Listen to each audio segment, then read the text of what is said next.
மக்களே நம்ம மீண்டும் இந்த திராவிட மாடல் ஆட்சியை தருவாங்கன்னு முதலமைச்சர் ஸ்டாலின் அவர்கள் நம்பிக்கை கொடுக்குறாரு. அது எப்படி பார்க்குறீங்க? அது அவர் உழைச்சிருக்காரு. அவர் ஒரு சில திட்டங்கள் கொண்டு வந்திருக்காரு, செலவு பண்ணியிருக்காரு. அவர் தெருவாக போயிருக்காரு, மாவட்டமாக போயிருக்காரு. மக்களை சந்திக்கும் போது அவங்க கொடுக்குற அந்த மக்கள் கொடுக்குற நம்பிக்கையினோட வெளிப்பாடு. இன்னொன்று அவர் தான் அந்த கட்சியினுடைய போஸ்டர், அவரை வச்சு தான் வாக்கு. இல்லை, அந்த திட்டங்களே மீண்டும் ஆட்சி பொறுப்பில் அமர வைக்குங்கிற நம்பிக்கை சரியா? அண்ணாமலை 28 சீட்டு நாங்கள் ஜெயிப்போம், 40 சீட்டு ஜெயிப்போம், அதான் நான் 2026 தனியாக ஆட்சி அமைப்பேனா அப்படின்னாரு. அன்றைக்கி நம்ம அதை கேள்வி கேட்டோமா? இப்போ ஸ்டாலின் சார் சொன்ன வண்டியாக நம்ம கேள்வி கேட்குறோம். அதேமாதிரி விஜய் வெளியிலே வராமல் நான் கிங் மேக்கர்னு கேட்டோன்னா நான் அதுக்கும் மேலே அந்த மாதிரி அவர் பதில் சொல்லியிருக்காரு. வீட்டிலே இருக்கிறவங்கலாம் முதலமைச்சராக வருவோம், ஆட்சிக்கு வருவோம்னு சொல்லும்போது இவர் களத்தில் இருக்கிறாரு, உழைக்கிறாரு. இப்போ காவல்துறை மூலமாக நிறைய விமர்சனம் இருக்குது, சட்டம் ஒழுங்கு பிரச்சனை இருக்குது. அதெல்லாம் மீறி அதை சரி செய்கிற ஒரு தலைமை பண்பில் தான் மு.க. ஸ்டாலின் அவர்கள் இருக்கிறாரு. அவர் ஏன் அதை சொல்கிறாருன்னா அவருக்கு இந்த ஆட்சி மீது ஒரு நம்பிக்கை இருக்குது, மக்கள் பயன்பெற்றிருக்கிறாங்க, அதனால் அதை திருப்பி ஓட்டு போடுவாங்க அப்படின்ற அதனுடைய நீட்சியாக தான் அதை பேசுகிறாங்க. சரி, பிரதமராக மோடி அவர்களை முன்னிறுத்தும் போது அந்த பெரிய வசீகரம் தமிழகத்தில் இல்லைன்றது உண்மைதான். நம்ம தான் அதை ரொம்ப சம்டைம்ஸ் என்ன சொல்கிறது, ஓவராக அதை பார்த்து தேவையில்லாமல் பயப்படுறோம். இங்கே அதுக்கு வாய்ப்பே கிடையாது. நான் அரசியல்வாதிகளை வைத்து இதை நான் சொல்லலை, மக்கள் மீது இருக்கிற நம்பிக்கையில் நான் சொல்கிறேன். இந்த 2026 தேர்தல் என்னென்னா ஆட்சி மாற்றம் வேணுமா, ஆட்சி மாற்றம் வேணாமா, அவ்வளோதான். இதுக்குள்ளே இந்த மிச்ச விஷயம் செல்வ பெருந்தகை பேசினார், பிரவீன் சக்கரவர்த்தி சொன்னார், சோடங்கர் சொன்னார், அதெல்லாம் நம்ம அன்னைக்கு தேதியில் அரசியலுக்கு பேசுவோம். மக்கள் ஓட்டு போடும்போது பிரவீன் சக்கரவர்த்தி யாருன்னே தெரியாது. இதில் யாருக்கு பட்டனாமோ கனிமொழி அவர்கள் போயிட்டு வந்தோடனே விஜய் சாருக்கு இவ்வளவு எளிதாக கடக்க முடியுமா? 15 to 20% 20% வாங்கிக்கோங்க. சரி, 22 ஐயா ஆதவ் சொல்கிற மாதிரி 27 கூட வாங்கிக்கோங்க. 27% வாங்கினாலும் சீட் கன்வர்ஷன் கோழி முட்டை. இதெல்லாம் ரசிகர்கள் தொண்டர்கள் தான். இன்னும் மக்கள் ஓட்டு போட்டால் 40-40% மேலே வருங்கிறாங்கல்ல. எவ்வளோ பேர் தான் ஜனங்க தமிழ்நாட்டில் இருக்கிறதா நீங்கள் நினச்சிட்டு இருக்கிறீங்க? லிபர்டி தமிழ் நேயர்களுக்கு வணக்கம். இன்றைய நேர்காணலில் நாம் சந்திக்க இருப்பவர் பத்திரிகையாளர் கோட்டீஸ்வரன் அவர்கள். வணக்கம் சார். வணக்கம். நேயர்களுக்கு அன்பு வணக்கம். தமிழக தேர்தல் களம் சூடு பிடிக்கும். இன்னும் 2 மாதங்களில் தேர்தல். இல்லை, கிட்டத்தட்ட கூட்டணி எல்லாமே முடிவாயிருச்சு. இன்னும் 1-2 கட்சிகள் தான். இதில் இந்தியா டுடே சி-ஓட்டர் கருத்து கணிப்பு வெளியாயிருக்கு. அதாவது இன்றைய தேர்தல் நடந்தால் கூட இந்தியா கூட்டணி, அதாவது திமுக கூட்டணிக்கு தான் அதிக அளவில் வெற்றி வாய்ப்பு. மக்களவை தேர்தலில் 45% வாக்கு வங்கியோடு இன்னும் தொடர்றாங்க. என்டிஏ கூட்டணி 33%, பிற கட்சிகள் 22, இப்போ தாவேகா 15, இந்த மாதிரியான கருத்து கணிப்புகள்லாம் வரதை பார்க்குறோம். இது குறித்து உங்களுடைய பார்வை என்ன? தாவேகா பார்த்தா 20-24ன்ற மாதிரி சொல்கிறாங்க. அந்த மாதிரி நம்பர் சொன்னால் நான் அந்த கருத்து கணிப்பு ஏற்றுக்கிறதே கிடையாது. அதாவது என்ன சொல்லிடுறேன், அதாவது nation of mood of the nation என்று சொல்லுவாங்க. அதாவது அது பாராளுமன்ற தேர்தலை மையமாக வைத்து எடுக்கிறது, சட்டமன்ற தேர்தலை மையமாக வைத்து எடுக்கல. சட்டமன்ற தேர்தலை மையமாக வைத்து அவங்க எடுத்துக்கிட்டு இருக்கிறாங்க. இன்னொன்று, அதிலே ஒரு சில பேராமீட்டர்ஸில் 15% இருக்குது தாவேகாக்கு ஓட்டுன்னு இருக்காங்க. அது கிட்டத்தட்ட ஏற்புடையது மாதிரி இருக்குது. ஒரு சில பேராமீட்டரில் 24ன்றாங்க. அதுக்கப்புறம் போன வாட்டி பாராளுமன்ற தேர்தலுக்கு என்ன வந்ததோ அதே தான் இருக்குது பேட்டர்ன். சரி, பிரதமராக மோடி அவர்களை முன்னிறுத்தும் பொழுது அந்த பெரிய வசீகரம் தமிழகத்தில் இல்லைன்றது உண்மைதான். அதே நேரத்தில் பாஜக மேலே கொஞ்சம் கொஞ்சமாக இது என்ன சொல்கிறது, அது ஒரு இல்லாத சக்தி தான். இங்கே நம்ம தான் அதை ரொம்ப சம்டைம்ஸ் என்ன சொல்கிறது, ஓவராக அதை பார்த்து தேவையில்லாமல் பயப்படுறோம். இங்கே அதுக்கு வாய்ப்பே கிடையாது. நான் அரசியல்வாதிகளை வைத்து இதை நான் சொல்லலை, மக்கள் மீது இருக்கிற நம்பிக்கையில் நான் சொல்கிறேன். மக்கள் பாரதிய ஜனதா கட்சிக்கெலாம் பெரிய அளவில் ஒரு பெரிய ஒரு ஓட்டு போட்டு அப்படின்றது. அதனால் சி-ஓட்டர் அது சட்டமன்றத்துக்கு உட்பட்டு வரும்போது அதை பற்றி நம்ம அதை பார்க்கலாம். இப்போ இன்றைக்கி வந்திருக்கிறது அவங்க தான் பொதுவாக எல்லாம் என்ன பண்ணுறாங்கன்னா, இந்த ஆன்லைனில் பார்க்குறது இன்ஃப்ளூயன்ஸு விஜய் அதிகமாக இருக்குன்றாங்க. அதனால் அது நிறைய நேரத்தில் இந்த சர்வே எடுக்கிறவங்க, சென்சஸ் கொடுக்குறவங்களாம் லைவ்லேயே அழுதுறதெல்லாம் பார்த்துருக்குறேன். நான் தப்பாக சொல்லிட்டேன், தப்பாக போச்சு, நான் ஒன்று சொன்னேன், அங்கே ஒன்று நடந்துச்சு, மன்னிச்சுக்கோங்க அப்படின்னு நேயர்கள்கிட்ட பேசினதெல்லாம் பார்த்துருக்குறேன்.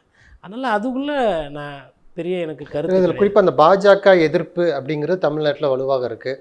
அந்த எதிர்ப்பு இந்த தேர்தலிலும் எதிரொலிக்கும் அப்படிங்கிறது அதோடைய கரு. அது கரெக்ட். ஸ்டாலினுக்கு சாதகமாக இருக்கும். ஸ்டாலின் அவர்களுக்கு ஓரளவுக்கு சாதகம். ஏன்னா பாராளுமன்ற தேர்தலும் போது பிஜேபி எதிர்ப்பு என்பது ஃபுல்லாக வேலை செய்யும். சட்டமன்ற தேர்தலும் போது ஓரளவுக்கு தான் வேலை செய்யும். ஏன்னா 150 தொகுதியில் போய் பிஜேபி நிற்க போகிறதில்ல. உங்களுக்கு அந்த தாமரை பார்க்கும்போது தான் ஓகே இந்த கட்சியா அப்படின்வாங்க. கையை பார்க்கும்போது கை தனியாக நிற்கிறியா, யார் கூட நிற்கிறியா, உதயசூரியன் கூட சரி போ இன்னும் போ அப்படி.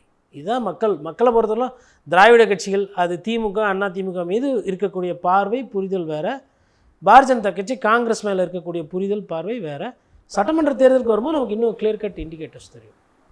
இந்த 5 ஆண்டுகளில் நம்ம பண்ண அந்த மக்கள் நல திட்டங்கள் எல்லாமே பார்த்து மக்களே நம்ம மீண்டும் இந்த திராவிட மாடல் ஆட்சியை தருவாங்கன்னு முதலமைச்சர் ஸ்டாலின் அவர்கள் நம்பிக்கை கொடுக்குறாருல, அதை எப்படி பார்க்குறது?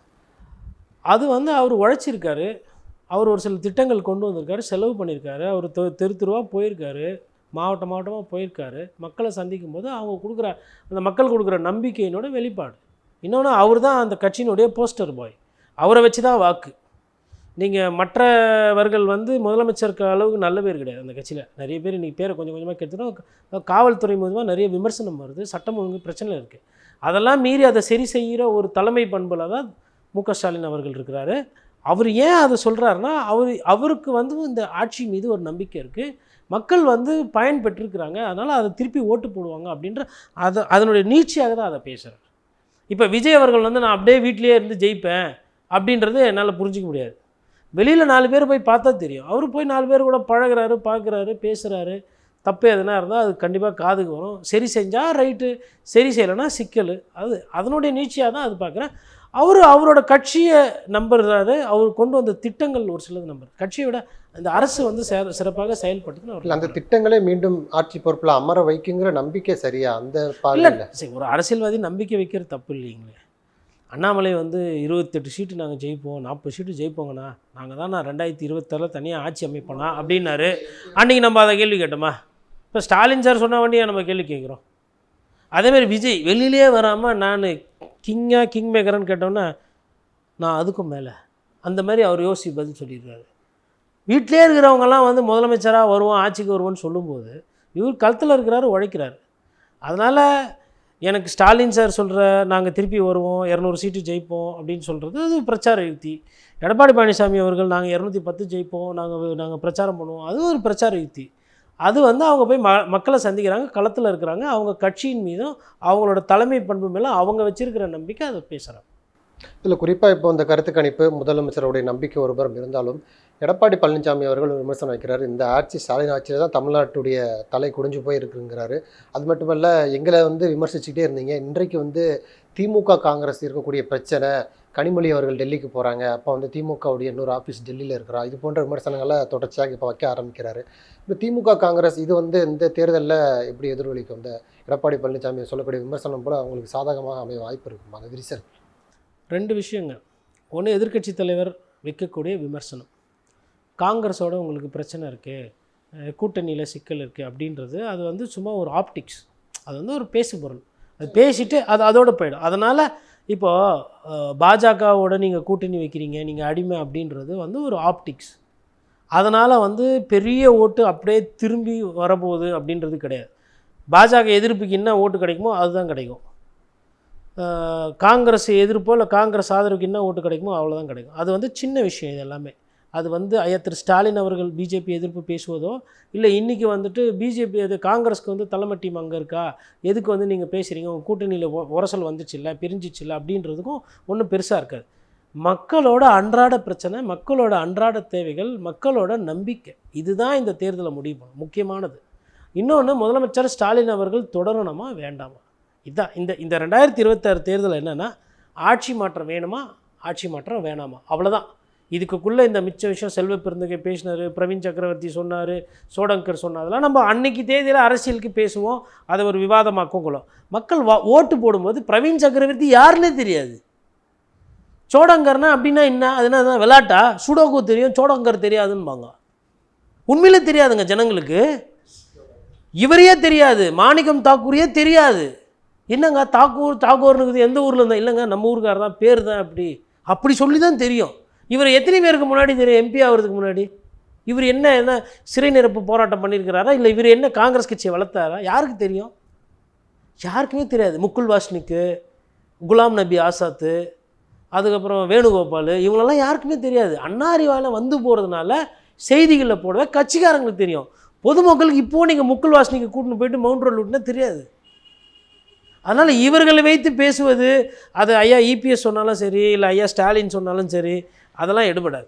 இந்த தேர்தல் வந்து லோக்கல் தேர்தல், லோக்கல் விஷயங்கள் தான் வரும். இதில் 2வது கேள்வி, கனிமொழி அவர்களை அங்கே அமிச்சார் கூட்டணி விஷயமாக. பிரில்லியன்ட் ஸ்ட்ரோக், மாஸ்டர் ஸ்ட்ரோக், கரெக்டான ஆள். ஏன்னா என்ன பேசணும், எப்படி பேசணும், அது யார்கிட்ட எடப்பாடி பேசணும். டெல்லிக்கு போகும்போது வரக்கூடிய விமர்சனம், கனிமொழி டெல்லிக்கு போகும்போது ஏன் வரலன்னு எடப்பாடி கேட்குறாருல, சரிதானே அது? இல்லைங்க, எதுக்கு நீங்கள் அதை விமர்சனம் பண்ணணும்?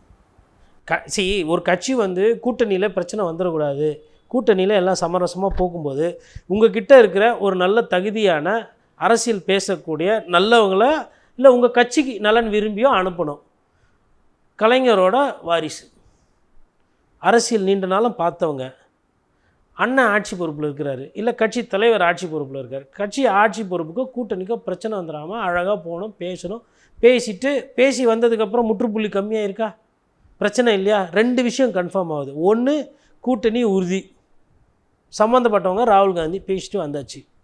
2வது, விமர்சனம், இந்த உள்கட்சி பிரச்சனைலாம் இப்போதைக்கு பேசக்கூடாது, எதுவாக இருந்தாலும் தலைவர் முடிவு பண்ணுவாங்க. ஒரு விஷயத்தை முடிச்சு விட்டு தானே வந்திருக்கிறாங்க. என்னை கேட்டால் கனிமொழி அவர்கள் டெல்லி போயிட்டு வந்தது கரெக்டான சாய்ஸு. ஸ்டாலின் அவர்களை அந்த விஷயத்தில் பாராட்டணும். நீங்கள் இதே வந்து இப்போ ஐயா டிஆர் பால் அமிச்சின்னு வச்சுக்கோங்களேன், அவங்க அந்தளவுக்கு முக்கியத்துவம் கொடுக்க மாட்டாங்க. ஓ நீங்களா அப்படின்வாங்க. வேறு யாருன்னா அமிச்சிங்கன்னா என்ன 7.5 எழுத்து விடுவாங்கன்னு தெரியாது. பாதி பேர் ஹிந்தி வேறு தெரியாது, அவங்களாச்சும் ஏதோ இங்கிலீஷில் பேசுவாங்க, மல்டி டாஸ்க். இன்னொன்றுங்க, அவங்க வந்து she is very pleasant and warm leader. 2G மாதிரி விஷயத்தினால அவங்க மீது இருக்கக்கூடிய அந்த பேசு பொருள், அந்த தன்மை என்பது இறங்கிடுச்சு. நீங்கள் கனிமொழி அவங்கள வந்து ஒரு இயல்பான அரசியல்வாதி. ஏர்போர்ட்டில் நிறைய வாட்டி நான் வந்து பார்த்துருக்கேன், விமான நிலையத்தில் கிட்ட போய் பேசணும் கொள்ளணும்னு தோணாது. என்ன காரணம்னா சகஜமாக போவாங்க, சகஜமாக வருவாங்க, விளம்பரம் இல்லாமல் அப்படியே இருப்பாங்க. இப்படி தான் இருக்கணும் அரசியல்வாதி. 10 பேர் பின்னாடி இருந்து வாழ்க வளருக அது இது அப்படின்னாம அவங்களே வருவாங்க, அவங்களே போவாங்க. எதுக்கு என்ன பேசணும், என்னைக்குமே பெரிய கான்ட்ரவர்சி ஆனது இல்லையா அவங்க பேச்சு? எனக்குன்னா எதனா ஒரு அரசியல்வாதி திமிராக பேசியிருக்காங்களா, மட்டமாக பேசியிருக்காங்களா, மாண்பு குறைஞ்சி பேசியிருக்காங்களா? ஸோ ஒரு டெல்லி விவகாரங்கள் இல்லை உட்கட்சி பிரச்சனை அந்த மாதிரி விஷயங்கள்லாம் பேசும்போது இந்த மாதிரி ஒரு சாய்ஸ் வந்து நீங்கள் குடும்பத்தில் இருக்கிற ஒரு ஆளாக பார்க்காதீங்க, கனிமொழி என்ற அரசியல்வாதியை தனியாக பாருங்கள். அப்படி பார்க்கும்போது முதல்வர் ஸ்டாலின் அவர்கள் அவங்கள அமிச்சது 100% கரெக்ட். வேறு யாருன்னா அமிச்சிருந்தீங்கன்னா சிக்கலாக இருக்கும், இல்லை சரியாக அதை ஹேண்டில் பண்ண மாட்டேன். இல்லை, கனிமொழி அவர்கள் டெல்லிக்கு போய் பேசுகிறாங்க, பிரச்சனை வந்து சால்வ் ஆகுதுன்னு சொல்கிறீங்க. ஆனால் அந்த உட்கட்சி பிரச்சனை இப்போ இன்றைக்கு கூட நேற்று தான் போஸ்ட் ஓட்டியிருக்காங்க மதுரையில் வடக்கில் காங்கிரஸ் சின்ன கை சின்னத்துக்கு ஓட்டு போடுங்கன்னு சொல்லி. மாணிக்கம் தாக்கூர் வெளிப்படவே சொல்கிறாரு, இந்த தொகுதியில் காங்கிரஸ் தான் நிற்கும், நான் போய் அழுத்தம் கொடுப்பேன் அப்படிங்கிறாரு. இப்போ கட்சி தொண்டர்கள் இப்போ மதுரையில் நிற்கிறாங்கன்னு வச்சுக்கோங்களேன், அப்போ எப்படி கட்சி தொண்டர்கள் ஒற்றுமையாக வேலை பார்ப்பாங்க? இதெல்லாம் ஒரு சிக்கல் தானே. அவ்வளோதான், ஒரு தொகுதி போயிடுச்சு, அப்புறம் மாணிக்கம் தாக்கூரை கூப்பிடுவாங்க, அப்போ வாப்பா அடுத்த வாட்டி சீட்டு கிடையாது, மீறி நின்னா அவங்களே தோக்க வச்சிடும். எம்எல்ஏ தோக்கடிக்கும்போது எம்பியை தோக்கடிக்கிறது எவ்வளோ நேரம் ஆகும்? அதெல்லாம் தேவையில்லாத வேலை. இப்போ கேட்டால் எனக்கு தெரியாது உனக்கு தெரியாதுன்னு அவங்க பண்ணுறதெல்லாம் வேலை. இந்த கேள்வியே சிவபிரியன் அவர்கள் வந்து டெக்கன் ஹெரால்டினுடைய சீனியர் ஜேர்னலிஸ்ட்டு, அவர்கிட்ட ஒரு நேர்காணலில் கூட சொல்லியிருப்பார். ராகுல் காந்தி கேட்டிருக்காரு, அதாவது அவருக்கு வந்த செய்தி, செவி வழி செய்தி, ஏன் வந்து ஆட்சியில் பங்குன்ற ஒரு விஷயத்துக்கு நீங்கள் ஒத்துக்க மாட்டீங்க அப்படின்ன போது இவங்க விளக்கம் கொடுக்குறாங்க. அந்த மாதிரி ஒரு விஷயம் தமிழ்நாட்டில் ட்ரை பண்ணதில்லை. தமிழ்நாட்டினுடைய மென்டாலிட்டி வேறு. நீங்கள் பீகார் மாதிரியோ உத்தரப்பிரதேஷ் மாதிரியோ அங்கே புரிஞ்சிக்க முடியாது. அங்கே வந்து கூட்டாட்சி அப்படின்னா அதை வந்து மத்தியத்துக்கு தான் ஒத்துக்குவாங்க, மாநிலத்துக்கு சுயாட்சின்னு சொல்லிட்டு அங்கே ஊறி போயிருக்கு. அது திராவிட கட்சிகள் வந்து அங்கே அதை வந்து பிளான் பண்ணி வச்சுருக்காங்க. நீங்கள் அந்த இடத்துல வந்துட்டு கூட்டணி ஆட்சி, காங்கிரஸுக்கு பதவி இதுவின்னு நீங்கள் சொன்னீங்கன்னா உங்களுக்கும் ஓட்டு அழிவாங்க, எங்களுக்கும் ஓட்டு அழிவாங்க. இது நம்ம வெற்றிக்கு போகிற வழி இல்லை. அங்கே வந்து ஒரு ரீஜனல் பார்ட்டி, மாநிலத்தை தமிழ்நாட்டை சேர்ந்த ஒரு கட்சி, அந்த கட்சி ஆட்சி அமைக்கணுன்றது தான் அந்த மண்ணில் இருக்குது. அதுதான் மக்கள் சிந்தனையாக இருக்குது. அவங்க ஒன்று இந்த 2 திராவிட கட்சிகளை பார்த்து வந்திருக்கிறாங்க, அங்கே போயிட்டு மத்தியிலேருந்து ஒரு கட்சி வருது அப்படின்னும் போது ஒத்துக்க மாட்டாங்க. இப்போ இதையே தானே அதிமுகவும் சொல்லுது. இப்போது இதை வந்து ராகுல் காந்திக்கு புரிகிற மாதிரி வேறு யாருன்னா போய் இப்போ இங்கே இருக்கிற டிஎம்கேல லீடர்ஸ் யாருன்னா அனுப்பி புரிய வைக்க முடியுமா? ஒன்று அவங்களுக்கு அந்த ஸ்பேஸ் இருக்காது, அந்த முக்கியத்துவம் கிடைக்காது. இன்னொன்று அதை டிப்ளமேட்டிக்காக கன்வே பண்ணும். Boss you have to understand this, it's not like that. நீங்கள் நினைக்கிற மாதிரி இல்லை தமிழ்நாடு பாலிடிக்ஸ். பிஜேபி இவ்வளோ நாளாக ட்ரை பண்ணிட்டு இருக்காங்க, வர முடியல. ஏன் வர முடியல? தாமரை மலர்ந்தே தீரும்னா மலராது. அப்போ என்ன வாய்ப்பு இருக்குது? ரெட்டலை மலரும், கூட வேணால் தாமரை நிற்கலாம். தாமரை கீழே இருக்கும், இலை மேலே இருக்கும். குளத்துலேயே அதுதானே சப்ஜெக்டு. தாமரை எங்கன்னா மரத்துக்கு மேலே முளைச்சி பார்த்துக்கிறீங்களா? தண்ணியோடு தான் நிற்க முடியும், தாமரையால் மேலே வர முடியாது. ஆனால் ரெட்டலை மேலே இருக்கும், சூரியன் மேலே இருக்கும். இதுதான் அவங்க போய் சொல்லிட்டு வந்துருக்குறாங்க, புரிஞ்சுக்கோங்க அப்படின்னா. சரி ஓகே இசட்டு நம்ம பார்ப்போம் என்ன இது. Matter over. இதில் யாருக்கு பட்டனாமோ? கனிமொழி அவர்கள் போயிட்டு வந்தோடனே ஐயா தாவேக்கா விஜய் சாருக்கு, அப்புறம் பாவம் சந்திரசேகர் வேறு நாங்கள் பவர் கொடுக்குறோம் அப்படின்னாரு.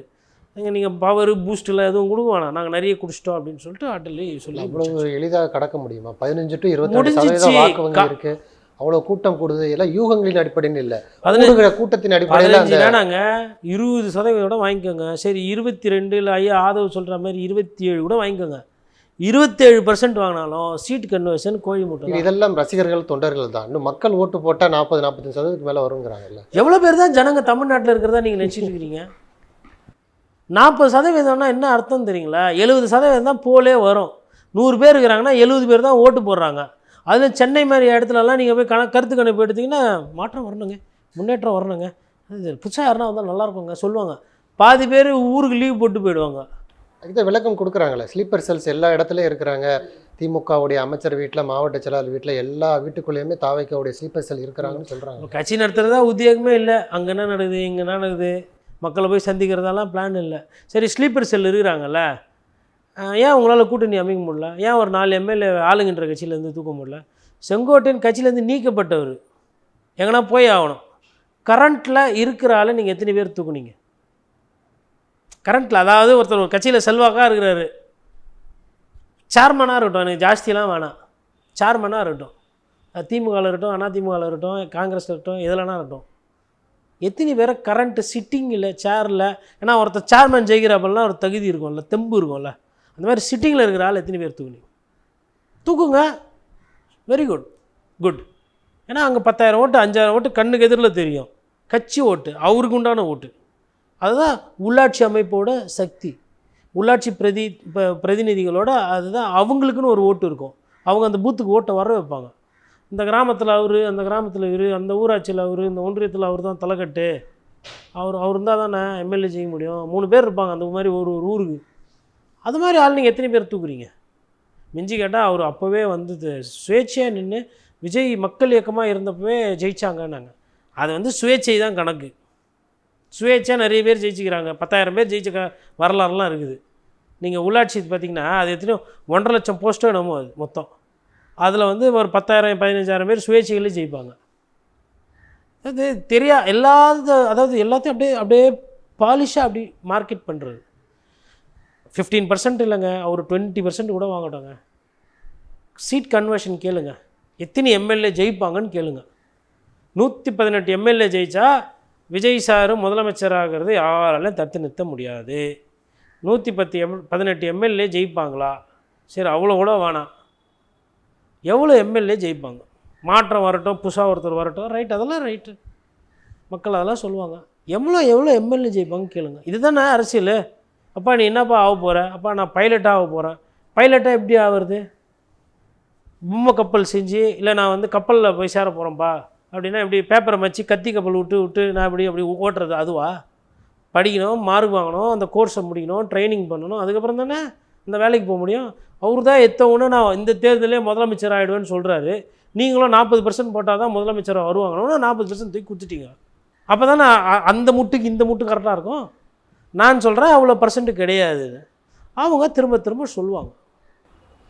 நன்றி. நிறைய நல்ல பயனுள்ள தகவல்களை நேயர்களுக்கு சொல்லியிருக்கீங்க. உங்களுடைய நேரத்துக்கு மிக்க நன்றி. நன்றி.